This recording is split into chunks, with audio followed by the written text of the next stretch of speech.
Good morning and welcome to this devotion on this cool Thursday morning in Wanchese, down by the docks. And I want to tell you about what the scripture, what God says about how we're to love people. And He's going to tell us to do it extravagantly.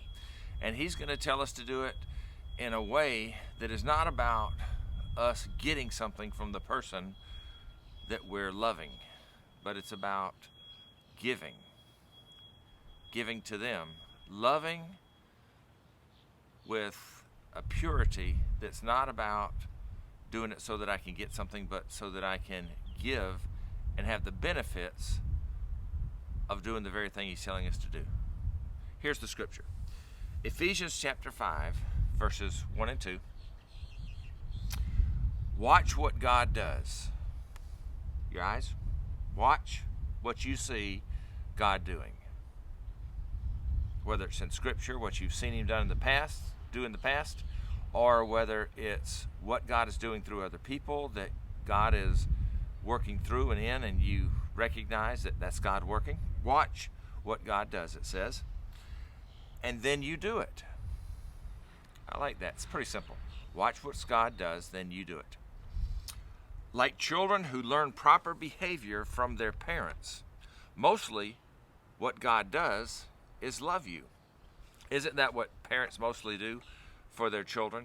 Well, they do a lot of actions, they do a lot of taking care, they do a lot of driving, they do a lot of paying for. But you know what? Those are all expressions of love, and that's why parents do that for their children, because they love them.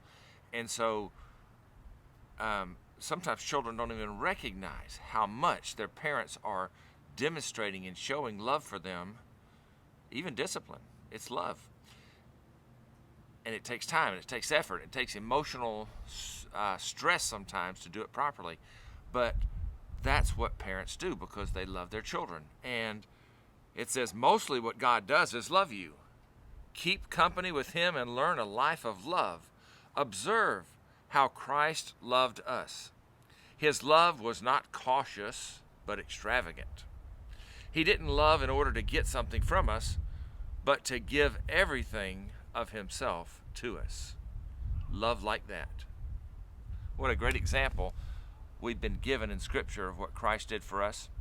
What a great example of using the idea of what parents do for their children, because that's the closest thing you're going to come to understanding God's love for you, but He loves you even more.